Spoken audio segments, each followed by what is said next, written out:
సమ్మెలో పాల్గొంటున్నటువంటి కార్మికుల పైన ఏమైనా కోటి పనులు చేయాలని ఆలోచన చేస్తే ఈ ప్రభుత్వానికి నిద్ర కూడా పోనీయం. ఇలా కార్మికుల పక్షాన ఎవరు లేరని మీరు అనుకుంటున్నారేమో, కార్మికుల పక్షాన తెలంగాణ సమాజం అంతా నిలబడ్డది. ఇలా ప్రజలు కూడా అర్థం చేసుకుంటా ఉన్నారు. ప్రజలు కూడా ఇలా బస్సులు ఏ ఒక్క బస్సు రోడ్డుపైకి రాకపోయినప్పటికీ కూడా ప్రజలు అర్థం చేసుకున్నారు. ఆర్టీసీ కార్మికుల ఆకలి గోస ఇదని చెప్పి వాళ్ళ కడుపు నిండితే కదా ఇలా ప్రయాణికుడు ఒక చోటు నుంచి ఇంకో చోటుకు పోయేది. ఆ పరిస్థితి లేదు.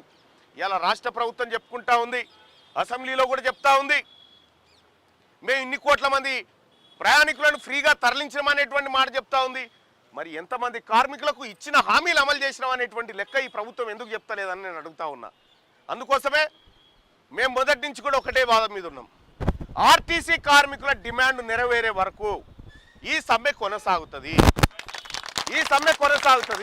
నువ్వు అధికారుల కమిటీ ఇంకో కమిటీ వేస్తా, ఆ కమిటీల ద్వారా మేము చర్చలు కొనసాగిస్తాము. ఇదేమో పెద్ద మనసులో ఒప్పదమ్మా చర్చలు కొనసాగించడానికి. నువ్వు ఇచ్చేది ఉంది, మేము తీసుకునేది ఉంది. గదే కదా, నువ్వు ఇచ్చేది ఉంది, మేము తీసుకునేది ఉంది. నువ్వు ఇవ్వాల్సింది ఎప్పుడు ఇస్తావో చెప్పు, ఏ రోజు ఇస్తావో చెప్పు.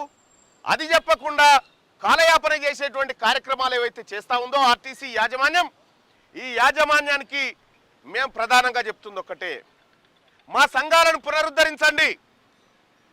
అడగడానికి ఒకడు ఉంటాడు, అది లేకుండా సంఘాలను డిమాలిష్ చేస్తే అసలు ఆర్టీసీ కొంతమంది డిపో మేనేజర్లు కూడా వాళ్ళ తాత జాగీర్ అయినట్టుగా ఆర్టీసీ